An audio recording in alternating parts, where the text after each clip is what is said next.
کسی شہر میں 3 دوست رہتے تھے۔ وہ ہنسی خوشی زندگی گزار رہے تھے۔ بدقسمتی سے ان کا کاروبار تباہ ہو گیا۔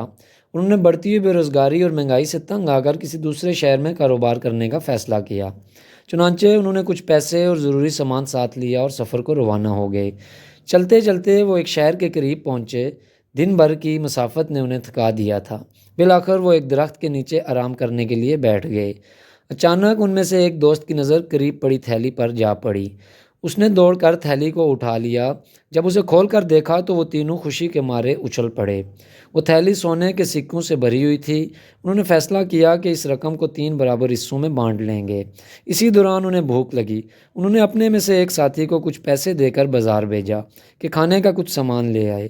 جب وہ کھانا لانے کے لیے روانہ ہوا تو باقی 2 دوستوں کے دل میں لالچ پیدا ہوا اور سوچا کہ جو ہی ہمارا دوست کھانا لے کر واپس آئے گا ہم اسے مار ڈالیں گے اور ساری رقم آپس میں آدھی آدھی بانٹ لیں گے۔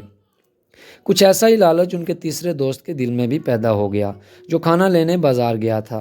وہ سوچ رہا تھا کہ تیسرے حصے کی تھوڑی سی رقم سے میرا کیا بنے گا، کیا انہوں میں کھانے میں زہر ملا دوں اور پوری رقم کا میں اکیلا مالک بن جاؤں۔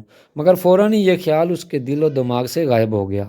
اس نے سوچا کہ زہر ملا کھانا کھانے سے میرے دوست مر جائیں گے، پولیس مجھے نہیں چھوڑے گی اور مجھے جیل کی سزا ہو جائے گی، اور پھر یہ پیسے میرے کسی کام نہیں آئیں گے اور پھر مجھے پھانسی پر لٹکا دیا جائے گا۔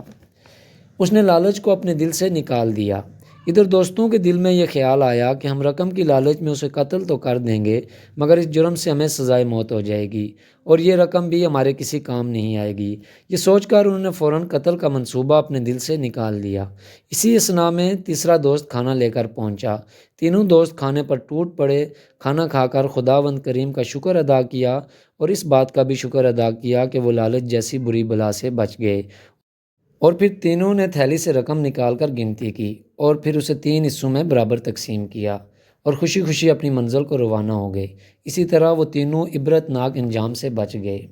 تو ناظرین، اسی لیے کہتے ہیں کہ لالچ بری بلا ہے، اور لالچ انسان کو اندھا، بے عقل، لاپرواہ، بدتمیز، بے ادب اور بے سکون کر دیتا ہے۔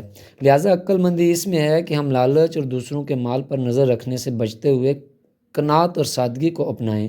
یوں ہماری زندگی بھی پرسکون گزرے گی اور آخرت میں بھی ہم کو خوب برکتیں نصیب ہوں گی۔ مزید ایسی ویڈیو دیکھنے کے لیے ہمارے چینل کو سبسکرائب کریں۔ شکریہ۔